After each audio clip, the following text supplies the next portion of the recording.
Hello students, मेरा नाम doctor Gajendra पुरोहित है। 2% स्टूडेंट ही बीएससी के बाद सक्सेसफुल हो पाते हैं। तो आपके मन में सवाल उठेगा, सर ऐसा क्या है? क्योंकि कहीं ना कहीं जो स्टूडेंट बीएससी कर रहा होता है उसको कुछ ना कुछ एक्स्ट्रा एफर्ट्स यहाँ पे लगाने होते हैं। क्या एफर्ट्स लगाते हैं? और जो 2% स्टूडेंट है वो ऐसा एक्स्ट्रा क्या करते हैं जिससे कि वो सक्सेसफुल हो जाते हैं, और बाकी 98% स्टूडेंट्स क्या ऐसी गलतियां करते हैं कि वो आगे अच्छा नहीं कर पाते? तो यार इस वीडियो के माध्यम से मैं आपको बताने की कोशिश करूंगा कि आप भी यहाँ पे बीएससी के साथ साथ अगर ये सब चीजें करें तो आप 2% स्टूडेंट में शामिल हो सकते हैं। तो सुन स्टार्ट करते हैं। सुन, सबसे पहले तो जो भी आप बीएससी के लिए कॉलेज चूज कर रहे हैं कहीं ना कहीं थोड़ा सोच समझ के करिए, क्योंकि आजकल हायर एजुकेशन फील्ड में देखा जा रहा है न तो बीएससी कॉलेज में पढ़ाने वाले अच्छे टीचर्स हैं। सरकार बीएससी बीएड कॉलेज को मान्यता तो देती है पर वहां पढ़ाने वाले टीचर्स नहीं है। अगर आप यूनिवर्सिटी की बात करें तो वहां पे गवर्नमेंट यूनिवर्सिटीज के अंदर पढ़ाने वाले टीचर्स नहीं है, और अगर टीचर भी हैं तो उनको दूसरे 10 काम दे रखे हैं तो उनको पढ़ाने का टाइम नहीं मिलता है। अगर आप प्राइवेट सेक्टर की बात करी जाए तो उनके अलग चलता रहता है मामला। तो जो भी स्टूडेंट बीएससी करना चाह रहा है उसको कहीं ना कहीं कॉलेज को ध्यान से चूज करना चाहिए। अब आपने कॉलेज को चूज कर लिया कि हाँ सर हमने ये कॉलेज को फाइनल कर लिया, तो यार आपको क्या करना चाहिए? आपको अपने परसेंटेज सबसे पहले अच्छे मेंटेन करने चाहिए। जब मैं स्टूडेंट को देखता हूं कि इसके बीएससी के परसेंटेज आते हैं सर 54%, सर मेरे 53% है, क्या मैं आईआईटी जेईई एग्जाम के लिए एलिजिबल हूं, क्या मैं आगे आईआईटी और एनआईटी से एमएससी करूंगा तो मुझे दिक्कत तो नहीं आएगी? तो भैया आपकी परसेंटेज 60 से ऊपर होने चाहिए।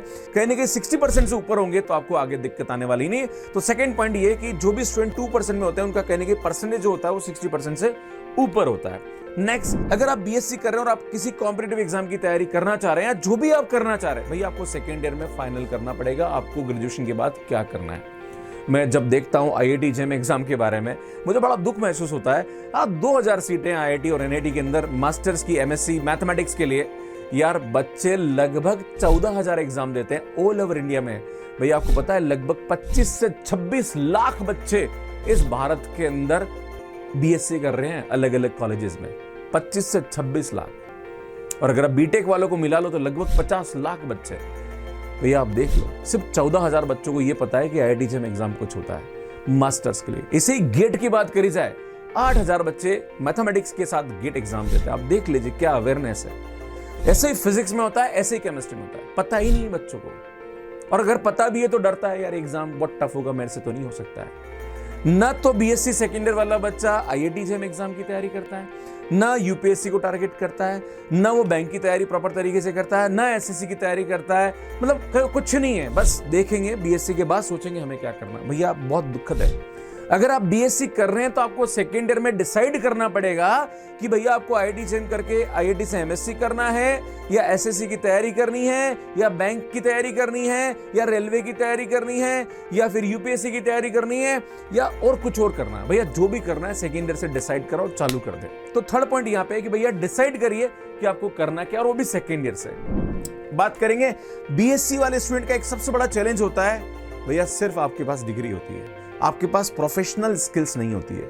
न तो कम्युनिकेशन पे आप काम करते हो, नहीं आपके पास कंप्यूटर चलाना ढंग से आपको आता है। मैं सबके लिए बात नहीं कर रहा हूँ, ऐसा नहीं गुरुजी ऐसे कैसे बोल रहे हो। भैया मैं स्टूडेंट से जब बात करता हूँ तो मेरे को कहीं ना कहीं नजर आता है। एक स्टूडेंट मुझे बोलता है कि सर आप आईआईटी जेईई एग्जाम की तैयारी कराते हैं, सीएसआईआर नेट की तैयारी कराते हैं, सर ये हिंदी में कोर्स अवेलेबल है। अब आप देखिए, एक स्टूडेंट आईआईटी जाने के लिए आईआईटी जेईई एग्जाम की तैयारी कर रहा है, वो हिंदी में कोर्स चाहता है। अगर आपका आईआईटी जेईई में अच्छा रैंक आ जाता है और आप आईआईटी से एमएससी करने जा रहे हो, भैया आप हिंदी मीडियम से कैसे आप करोगे?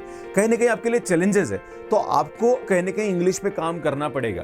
तो जो भी स्टूडेंट अगर हिंदी मीडियम से बीएससी कर रहे हैं, मैं निवेदन करूंगा कि आप कम से कम अपना मास्टर्स तो इंग्लिश मीडियम में जरूर करिए। हम लोग आरपीएससी सेकंड ग्रेड और फर्स्ट ग्रेड के लिए कोर्स लॉन्च कर रहे थे। मैंने कुछ लोगों से पूछा कि यार मैं कोर्स लॉन्च कर रहा हूं इंग्लिश में, उन्होंने मुझे बोला सर इंग्लिश में कोर्स लॉन्च मत करना, सर आप हिंदी में करना, इंग्लिश में बहुत कम बच्चे होते हैं। कहीं ना कहीं ये समस्या आने वाले समय में जो जनरेशन आ रही है, क्योंकि नॉर्मली जो बीएससी वाले स्टूडेंट्स हैं, अगर आप मास्टर्स भी कर रहे हैं या आप बीएड भी कर रहे हैं, भैया आप फ्यूचर में टीचर बनने वाले हैं, आप आने वाली जनरेशन को पढ़ाने वाले हैं। भैया आपका खुद का अगर कम्युनिकेशन स्किल अच्छा नहीं है, अगर आपका इंग्लिश अच्छा नहीं, आने वाली जनरेशन को आप कैसे पढ़ाएंगे? तो कहीं ना कहीं ये ध्यान दीजिए। अरे आप कोई भी कोचिंग इंस्टीट्यूट ज्वाइन कर लेंगे, आजकल बहुत सारे फ्री यूट्यूब पे वीडियोस अवेलेबल है। कहीं ना कहीं आप अपनी लैंग्वेज पे काम करिए, और बाकी कंप्यूटर चलाना आपको आना चाहिए, और भी जो आपके कोर्सेज से रिलेटेड है। और अगर आप बीएससी कर रहे हैं तो साथ साथ में सॉफ्टवेयर बहुत सारे होते हैं। जैसे अगर बात करी जाए मैथमेटिक्स वाला स्टूडेंट है तो उसको कहीं ना कहीं मैथ टाइप आना चाहिए, या फिर मैटलैब आना चाहिए, और भी बहुत सारे सॉफ्टवेयर होते हैं। तो आपको सब्जेक्ट के हिसाब से सॉफ्टवेयर यहाँ पे आना चाहिए। बीएससी वाले स्टूडेंट्स में एक प्रॉब्लम और नजर आती है। अभी मैंने कुछ हायरिंग निकाली थी, तो वहां पे मुझे रेज्यूमे है, तो नॉर्मली बच्चों का ये होता है, नाम आ गया, पिता का नाम आ गया, ईमेल आईडी आ गया, मोबाइल नंबर आ गया, परसेंटेज आ गए, उसके अलावा कोई स्किल नहीं है। मैं जब बच्चों से फोन करके बात करता हूँ, बेटा कंप्यूटर चलाना आता है? बोले सर मेरे को कंप्यूटर चलाना नहीं आता है। मैं बोलता हूँ सोशल मीडिया का थोड़ा नॉलेज है? बोले सर मेरे को नॉलेज नहीं है। मैं आपको बोलता हूँ कि आप सब्जेक्ट में इंग्लिश में काम कर लेंगे? बोले सर नहीं। ये कहीं ना कहीं समस्या है। और भी स्किल्स की रिक्वायरमेंट होती है। अगर आप कहीं प्राइवेट सेक्टर में आप जा रहे हैं, तो कहीं ना कहीं आप कुछ ना कुछ एक्स्ट्रा सीखते रहिए, सो दैट कि आपका जो रेज्यूमे है वो मजबूत हो, राइट? तो ये ध्यान देने की जरूरत है। एक और ये कि सर हमको ये सब चीजें नहीं करनी, मेरे को तो रिसर्च में जाना है, मेरे को आईआईटी से एमएससी करना और पीएचडी करना है। अगर आपका ये माइंडसेट है, तो ग्रेजुएशन लेवल पे आप थोड़ा सा जो भी कॉलेज लेवल पे कॉन्फ्रेंसेस होती है, वर्कशॉप्स होती है, उनमें आप पार्टिसिपेट करिए। वहाँ बहुत सारे ऐसे प्रोफेसर्स भी होते हैं जो रिसर्च करा रहे होते हैं, थोड़ा सा आप उनसे इन्वॉल्व होइए। या बहुत सारे ऐसे स्टूडेंट भी होते हैं जो कि पीएचडी वहां से कर रहे होते हैं, उनसे कहीं ना कहीं आप गाइडेंस लीजिए, तो आपको इसके बारे में बहुत सारा आइडिया लगेगा। मैं एक चीज देखता हूं, जब बच्चा नेट जेआरएफ क्लियर करता है, नेट क्लियर करता है, तो मुझे फोन करता है, सर मुझे रिसर्च प्रपोजल बनाना है, या मुझे थोड़ा सा इसके बारे में आइडिया दीजिए। अगर आपने बीएससी लेवल पे ये सब चीजें करी होती, तो मुझे लगता है आपको दिक्कत नहीं होती।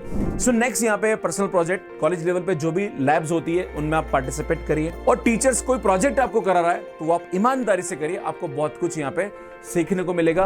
एक और इंपॉर्टेंट चीज होती है जो कि मेंटरशिप होती है, जो भी फील्ड में आप जाना चाहते हैं। अगर आपको लगता है कि सर मेरे को यूपीएससी क्रैक करना, भैया मेंटर बनाइए, सीखिए कैसे हम सक्सेसफुल हो सकते हैं उस फील्ड में।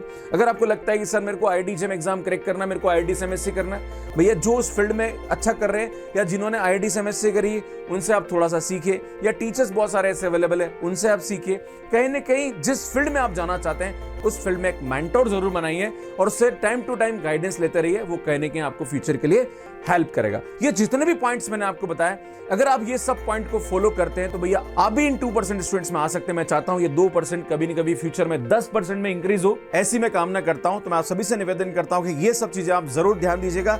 अगर आप बीएससी कर रहे हैं और इन सब चीजों को फॉलो करते हैं, आप लाइफ में बहुत अच्छा कर सकते हैं। और ये सब बातों से आप कितना सहमत है, प्लीज कमेंट करके जरूर बताइए। और भी वीडियोस हमने यहाँ बना रखे हैं, आप यहाँ पे देख सकते हैं। बाकी अगर आप यहाँ पे आईआईटी जेम या सीएसआईआर नेट का कोर्स हमसे ज्वाइन करना चाहते हैं, तो यार हमारा मैथ्स केयर ऐप पे कोर्स अवेलेबल है, ये आप देख सकते हैं। इसका लिंक आपको डिस्क्रिप्शन मिल जाएगा। बाकी हमारी जो बुक्स है वो अमेजॉन एंड फ्लिपकार्ट पे अवेलेबल है for CSIR and IIT JAM, इनको आप बाय कर सकते हैं। आप सभी का बहुत बहुत धन्यवाद। जो वीडियोस हमने बना रखे हैं बीएससी एंड बीटेक से रिलेटेड, वो आप यहाँ पे जाके देख सकते हैं। अगर आप इन सभी कॉम्पिटिटिव एग्जाम की तैयारी करना चाह रहे हैं, तो हमारे YouTube पे एक वन शॉट सीरीज चल रही है जो कि लाइव रहती है 5 से 6, उनकी प्लेलिस्ट भी आप यहाँ पे जाके देख सकते हैं। और यहाँ पे जाके चैनल को सब्सक्राइब कर सकते हैं और यहाँ पे जाके ऐप को डाउनलोड कर सकते हैं। आप सभी का बहुत बहुत धन्यवाद। Thank you, bye bye.